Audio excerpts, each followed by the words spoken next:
بسم اللہ الرحمن الرحیم۔ اللہ کو یہی ادا اس کی پسند آ گئی۔ اور آج منگنی کی رسم ہو، کوئی بھی رسم ہو، ٹینٹ منگوایا، گلی بند کی، کناتیں لگائیں، بانس کھڑے کیے، راستہ بند کیا، میری گلی ہے، میرا گھر ہے، یہاں منگنی ہو رہی ہے۔ پہلے کوئی پوچھے کہ منگنی کی رسم کوئی شرعی بات ہے؟ کوئی شرعی بات ہے؟ پھر تو راستے بند کر کے بیٹھا کہ میں یہیں رہتا ہوں۔ ارے اللہ کے بندے، اگر کرنا بھی ہے تو اپنے گھر کی چھت پہ کر لے، چار بندے بلا وہیں کر لے۔ پھر تو ایسی چیز کرتا ہی کیوں ہے جیسے تجھے راستے بلاک کرنے پڑے؟ مجھے بتائیے، جس بندے نے راستے کی معمولی رکاوٹ کو دور کیا، اللہ نے اس کی اس ایک ادا پر جنت دے دی، اور جو بندہ لوگوں کے راستے بلاک کرے اسے کیا ملے گا؟ میں نہیں کہتا، آپ سوچئے گا اسے کیا ملے گا، اس کی اس ادا پر اسے کیا ملے گا۔ کتنے لوگ ہیں آج جی فلاں چیز ہے، فلاں چیز ہے، یہ ربیع الاول ہے، یہ محرم ہے، یہاں نہیں جانا، ادھر یہ جلوس ہے، یہاں نہیں جانا، ادھر جلسہ ہو رہا ہے، یہاں نہیں جانا، ادھر یہ ہو رہا ہے۔ یہ کیا ہے؟ یہ کیا چیزیں ہیں؟ نبی کریم صلی اللہ علیہ وسلم نے جو صحابہ کرام کی تربیت کی ہے، انسانیت ان کے اندر بھری ہے، کوٹ کوٹ کر بھری۔ حدیث میں آتا ہے، دو طرح کی روایت آتی، ایک روایت میں مرد کا ذکر ہے، ایک روایت میں زانیہ عورت کا ذکر ہے۔ آپ نے فرمایا کہ ایک عورت پیاسی تھی، سفر کر رہی تھی، اور راستے میں کنواں دیکھا۔ اس نے دیکھا کہ میرے پاس برتن بھی نہیں، کوئی اور معاملہ بھی نہیں، اب نیچے جا کے ہی پینا پڑے گا۔ وہ جو کنویں میں اینٹیں وینٹیں پتھر جو بھی لگے ہوئے تھے، اس نے دیکھا کہ پکڑنے کی اترنے کی جگہ ہے، وہ اتر گئے۔ اس نے پانی پیا، جیسے باہر نکلی دیکھا کہ ایک کتا کنویں کے پاس جو گیلی مٹی تھوڑی سی تھی، پانی نہیں تھا، مٹی گیلی، اس مٹی کو زبان سے چاٹ رہا۔ یہ سمجھ گئی کہ جس طرح مجھے پیاس تھی، وہ عورت زانیہ ہے، عورت زانیہ ہے، جسم فروش ہے، دامن میں کوئی نیکی نہیں ہے۔ اللہ بخشنے پہ آئے تو کس بات پہ بخش دے، اور پکڑنے پہ آئے تو کس بات پہ پکڑ لے۔ اس کو کوئی پوچھنے والا نہیں، پوچھنے والا کوئی نہیں اس کو۔ اس نے دیکھا یہ کتا بڑا پیاسا ہے، اس نے اپنی جوتی اتاری، چمڑے کی جوتی بنی ہوئی تھی، جوتی اتاری، اپنا دوپٹہ اتارا، اس جوتی کو دوپٹے کے ساتھ باندھا اور کنویں میں لٹکا دیا۔ جوتی جب پانی کی بھر گئی، وہ اس نے دوپٹہ کھول کے وہ جوتی اس کتے کے آگے رکھ دی، اس نے پانی پیا، چلا گیا۔ اللہ کے رسول صلی اللہ علیہ وسلم فرماتے ہیں، صرف کتے کو پانی پلانے کی وجہ سے اللہ نے اسے بخش دی، اللہ نے اسے بخش دی۔ حضرت ابو ذر غفاری رضی اللہ تعالیٰ عنہ نے ایک موقع پر مسئلہ پوچھا تھا۔ آپ نے فرمایا اگر کوئی بندہ شرک نہ کرے، اللہ سے معافی مانگے، توبہ کرے گناہوں سے، تو اللہ تعالیٰ اسے بخش دے گا۔ حضرت ابو ذر نے پوچھا ان زنا و ان سرق، اگر اس نے زنا کیے ہوں، چوریاں کی ہوں، پھر بھی؟ آپ نے فرمایا ان زنا و ان سرق، اگر اس نے زنا کیا ہو، چوری کی ہو، پھر بھی اللہ بخش دے گا۔ تو حضرت ابو ذر کو یقین نہیں آ رہا تھا، دوبارہ پوچھا، سیبارہ پوچھا۔ آپ نے فرمایا ان راغب انف ابی ذر ان زنا و ان سرق، ابو ذر تیری ناک بھی خاک آلود ہو بخشا جائے گا؟ تو کس زور میں پڑا ہوا ہے کہ کیسے بخشا جائے گا؟ جیسے ہم یہاں بیٹھے ہوئے فتوے دیتے ہیں نا، ارے میاں یہ کوئی بخشا جائے گا؟ یہ کوئی جنت میں جائے گا؟ جیسے ہم جنت کے ٹھیکیدار ہیں، اس کی کوئی بخشش ہونی ہے؟ میاں کسی کو نہیں معلوم اس نے آخری وقت میں اس کے رب کے ساتھ اس کی کیا ڈیل ہوئی ہے، یہ وہی جانتا ہے، مرنے والا یا رب جانتا ہے۔ اس وقت میں ہو سکتا ہے اللہ سے اس نے کوئی ایسی ڈیلنگ کر لی ہو کہ یا اللہ مجھے دنیا کے سامنے رسوا بھی نہ کرنا، پردے ڈالنا میری برائیوں پہ، میں اب نادم، میں تجھ سے معافی مانگتا، میں نے جو کیا غلط کیا۔ ممکن ہے اللہ تعالیٰ اسے بخش دے۔ ہم کون ہوتے ہیں اسے جہنم بھیجنے والے؟ بظاہر یہ بڑی چھوٹی چھوٹی باتیں ہیں، لیکن احساس، دوسرے کا جو احساس ہے وہ جب تک نہ آئے، انسانیت نہیں ہے اس بندے کے اندر۔ احساس پیدا کیجیے۔ نبی مکرم صلی اللہ علیہ وسلم نے جب مدینہ کی طرف ہجرت کی، مدینہ کی طرف ہجرت کی تو آپ نے ایک مواخات کا رشتہ صحابہ کرام کے ساتھ بھائی چارے کا قائم کیا۔ ایک ایک انصاری کو ایک ایک مہاجر کا بھائی بنایا کہ یہ تیرا بھائی ہے۔ چونکہ مہاجرین جو تھے وہ لوٹے پٹے آئے تھے، نہ ان کے پاس کھانے پینے کی کوئی چیز تھی، نہ ساز و سامان تھا، لوٹے پٹے۔ اور جو انصار تھے وہ مدینے میں پہلے سے رہتے تھے، ان کے اپنے باغات تھے، کھیت تھے، زمینیں تھیں، سارا کچھ تھا۔ تو ایک صحابی کو جو آپ نے بھائی بنایا، وہ اس نے، یہ دیکھیے احساس، اس نے پوچھا بھائی اللہ کے رسول نے تجھے میرا بھائی بنایا اور تیرے پاس کچھ نہیں، تو لوٹا پٹا آیا، میرا یہ مکان ہے تو خیر ایک ہی کمرہ، لیکن میں اس کے بیچ میں دیوار دے دیتا ہوں، ایک طرف سے تو دروازہ نکال دے، ایک دروازہ ہے، میں بیچ میں دیوار دے دیتا ہوں۔ ظاہر بات ہے تیرے پاس کچھ نہیں، دیوار بھی میں دلوا دیتا ہوں، دروازہ بھی میں لگا لیتا ہوں، آدھا تو لے لے آدھا میں لے لیتا ہوں۔ اور میری 2 بیویاں، 2 بیویاں، اور ان دونوں میں سے تو جو پسند کرے میں اس کو ایک کو طلاق دے دیتا ہوں، اور اس سے عدت گزارنے کے بعد اس سے تو نکاح کر لے۔ اب دیکھیے اگر ہمارے معاشرے کا کوئی بندہ ہو، وہ فوراً بولے اچھا مجھے پہلے دکھا، وہ جو دکھائے گا تو بولے گا یہ جو کم عمر والی ہے، جو گوری چٹی ہے، ناک بھی اس کا کھڑا ہے، آنکھیں موٹی، یہ والی کو تو چھوڑ دے۔ اب یہ اس طرف سے اگر احساس ہے تو دوسری طرف سے بھی احساس ہے۔ وہ صحابی کیا جواب دیتا ہے؟ وہ کہتا ہے نہیں، مجھے نہ تیرا مکان چاہیے نہ تیری بیوی چاہیے، مجھے صرف بازار کا رستہ بتا دے کہ بازار کدھر ہے۔ ہم لوگ زمینیں اتنے کاشت نہیں کرتے لیکن تجارت کرنا جانتے ہیں، میں وہاں جاؤں گا، کوئی نہ کوئی اپنی روزگار کا ذریعہ بنا لوں گا۔ وہ اس سے نہ بیوی لیتا ہے نہ اس سے مکان آدھا لیتا ہے، بس میری یہ رہنمائی کر دے کہ مکان بازار کا راستہ کدھر ہے۔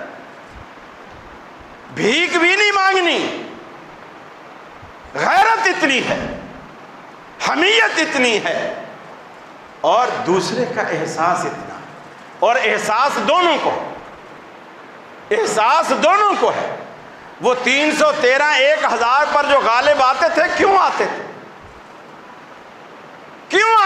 ان کی خوراکیں بھی اتنی اچھی نہیں تھی جتنی اچھی ہماری خوراکیں ہیں، ان کی اتنی اچھی خوراکیں بھی نہیں تھی۔ جو اسلحہ آج ہمارے پاس ہے ان کے پاس وہ اسلحہ بھی نہیں تھا، جو سواریاں آج ہمارے پاس ہیں ان کے پاس یہ سواریاں بھی نہیں تھیں۔ پھر وہ کیا چیز تھی جو 313 کو 1000 سے لڑوا کر اس پہ بھی غالب کر دیتی تھی؟ کیا چیز تھی؟ وہی چیز آج ہمارے اندر ڈھونڈنے سے نہیں ملتی، وہ تھا ایمانی جذبہ، ایک دوسرے کا احساس۔ اللہ کے رسول صلی اللہ علیہ وسلم کے پاس ایک شخص آیا، آپ مسجد نبوی میں بیٹھے، کہا یا رسول اللہ میں بھوکا ہوں، مجھے کھانا کھلائے۔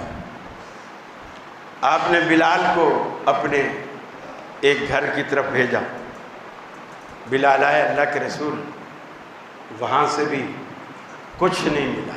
آپ نے دوسرے کی طرف، تیسرے کی طرف، پھر آپ نے صحابہ کرام کے گھروں کی طرف 11 گھروں کو آپ نے بلال کو بھیجا، اور 11 گھروں سے جواب آیا کہ کھانے کو کچھ نہیں ہے۔ اب آپ اندازہ لگائیے، وہ لوگ جب میدان، جن کے گھر میں کھانے کو نہیں ہے، میدان میں اترتے ہیں تو فاتح بن کے آتے، وہ کیا چیز تھی لڑنے والی ان کے اندر؟ وہ قوت، وہ طاقت، وہ جذبہ کہاں سے آتا تھا اور کس چیز سے آتا تھا؟ اور ہم اتنے بزدل ہیں، ہماری نظروں کے سامنے بچے پس رہے ہیں، رو رو کے دعائیں کر رہے ہیں، مرنے کے بعد باپ کی لاشیں سامنے، ماں کی لاشیں سامنے، اور کہہ رہے حسبی اللہ و نعم الوکیل، نعم المولا و نعم النصیر، ہمارے لیے اللہ کافی ہے، تم نہ آؤ۔ اب گیدڑ بھبکیاں تو سارے دیتے ہیں، ہم تمہارے ساتھ، فکر نہ کرو ہم تمہارے ساتھ۔ یہ جو کچھ ہم نے جمع کیا، جو کچھ ہم نے اکٹھا کیا، جس اسلحے کی حفاظت ہمیں کرنی پڑ رہی ہے، یہ آخر کام کب آئے گا؟ کب کام آئے گا؟ سارے دعائیں کر رہے ہیں، عدالتیں دعائیں کر رہی ہیں، فوج دعائیں کر رہی ہے، وکیل دعائیں کر رہے ہیں، مجاہد دعائیں کر رہے ہیں، مولوی بھی مسجد میں دعائیں کر رہے ہیں، تو باقی کام کرنا کس نے ہے؟ سارے تو دعاؤں پہ آ گئے ہیں، باقی کرنا کس نے؟ دعائیں اللہ کے رسول نے بھی کی ہیں، لیکن اللہ کی قسم صرف دعاؤں پہ گزارا نہیں کیا۔ ہم جو دعاؤں پہ بیٹھ گئے ہیں، آپ نے صرف دعاؤں پہ گزارا نہیں کیا۔ جب 11 گھر سے لوگ واپس آئے اور کچھ نہیں ملا، آپ نے مسجد میں اعلان کیا، کون ہے جو اللہ کے اس مہمان کو اپنے گھر میں لے جائے، اپنے گھر میں لے جائے۔ ایک صحابی کھڑے ہوئے، عرض کی اللہ کے رسول میں لے جاؤں گا، لے گیا۔ اب جب گھر میں گئے، ان کو مہمان خانے میں بٹھایا اور بیوی سے جا کے کہا کہ اللہ کے رسول کا مہمان ہے اور کھانا کھلانے گھر میں کچھ ہے۔ اس نے کہا بچوں کے لیے کچھ ٹکڑے روٹی کے اور کچھ تھوڑا جو اس وقت چلتا ہوگا، سرکہ، اچار، کوئی بھی چیز ہوگی، بچوں کے لیے تھوڑا سا رکھا ہوا ہے۔ اب انہوں نے کہا کہ ایسا کر، بچوں کو کسی طرح بہلا پھسلا کے سلا دے، اور مہمان خانے میں ایسے میں پانی رکھنے جاؤں گا، کچھ کرنے جاؤں گا، تو بھی پیچھے کوئی چیز لے آنا اور دوپٹے کے پلو سے ہوا دے کے چراغ کو بجھا دینا، اندھیرا کر دے۔ اب یہ دیکھیے احساس، یہ ہے انسانیت۔ اللہ کے رسول کا مہمان ہے، اپنے بچوں کو بھوکا سلا دو، بیوی بھوکی رہے، خود بھوکا رہے، چراغ کیوں بجھایا؟ یہ صبح پتہ چلا جب اللہ کے رسول صلی اللہ علیہ وسلم مسجد میں تشریف فرما تھے اور یہ بھی مسجد میں گئے، اللہ کے رسول دیکھ کے مسکرائے، آپ نے قریب کیا، وہ پوچھنے لگا یا رسول اللہ آپ کیوں مسکرا رہے؟ فرمایا میں کیوں نہ مسکراؤں، رات جو تو نے حرکت کی ہے، تیری حرکت پر اللہ عرش پہ مسکرا رہا، اللہ عرش پہ مسکرا رہا۔ وہ حرکت کیا تھی؟ چراغ بجھا دیا، روٹی کے ٹکڑے آگے رکھ دیے، جو ساتھ کھانے کی چیز تھی وہ بھی رکھ دی۔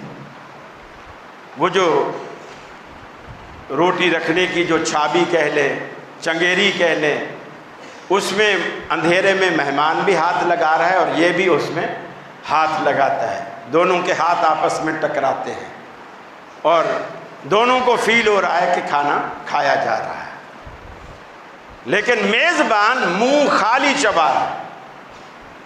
جیسے نوالا چبنے کی آواز ہوتی ہے، وہ پچ پچ کی آواز میزبان وہ خالی اپنے منہ سے نکال رہا ہے اور مہمان کو سارا کھانا کھلا رہا ہے۔ جب گھر میں برتن لے کے گیا دیکھا تو وہ جتنے ٹکڑے رکھے تھے وہ سارے کے سارے موجود ہیں۔ اب یہ میزبان پریشان کہ جس طرح میں نے اس کے ساتھ چالاکی کی کہ میں خالی منہ چباتا رہا، شاید یہ مہمان بھی میرے ساتھ اس نے یہی کیا کہ یہ خالی منہ چباتا۔ اس سے جا کر کہا کہ تو نے کھانا نہیں کھایا؟ اس نے کھایا، اللہ کی قسم میں نے کھایا، پیٹ بھر کے کھایا۔ یعنی اس نے پیٹ بھر کے کھا لیا، ان کے بچوں کا کھانا اللہ نے واپس کر دیا، برکت ڈال دی اس میں۔ اور نہ صرف کھانا واپس کیا، عرش معلیٰ پر رب العالمین مسکرایا۔ جس بندے کی اداؤں پر اللہ عرش پر مسکراتا ہو اس کے جنت میں نہ جانے کا کوئی گمان ہو سکتا ہے؟ اس کے جنت میں نہ جانے کا کوئی گمان ہو سکتا ہے؟ کبھی بھی نہیں۔ فوراً جبریل آئے، رسول اللہ صلی اللہ علیہ وسلم سے کہا، فرمایا وَيُؤْثِرُونَ عَلَىٰ أَنفُسِهِمْ وَلَوْ كَانَ بِهِمْ خَصَاصَةٌ۔ اللہ رب العالمین ان لوگوں کو پسند کرتا ہے اپنی ضرورت ہوتے ہوئے دوسرے کا احساس کرتے ہیں، دوسرے کو اپنی ضرورتوں پر ترجیح دیتے ہیں، اپنی ضرورت کو پس پش ڈال لیتے ہیں، دوسرے کی ضرورت کو آگے رکھتے ہیں۔ اللہ کے رسول نے فرمایا من کان فی حاجت اخیہ کان اللہ فی حاجتہ۔ جو بندہ کسی مسلمان کی ضرورت کو پوری کرتا ہے، اپنا وقت نکالتا ہے، اپنی دکان چھوڑتا ہے، اس کے پاس جاتا ہے، اس کی ضرورتیں پوری کرتا ہے، فرمایا کان اللہ فی حاجتہ، اللہ رب العالمین اس کی اپنی جو ضرورتیں ہوتی ہیں اللہ اپنے فضل سے پوری کر دیتا ہے۔ ارے کبھی اللہ رب العالمین سے یہ سودا کر کے تو دیکھیے۔ آپ کہتے ہو کہ میرے ٹائم کا وقت ہے، میرے کام کا وقت ہے، میں نہیں جاتا، میرا کام ہے، میری دکان کا ٹائم ہے، میں نہیں جا سکتا۔ اللہ کے رسول فرماتے ہیں جو تمہارا کام اس کے کام کی کرتے ہوئے، اس کے کام کی وجہ سے جو تمہارا کام رکے گا، اللہ اپنے فضل سے تمہارا کام خود ہی کر دے گا۔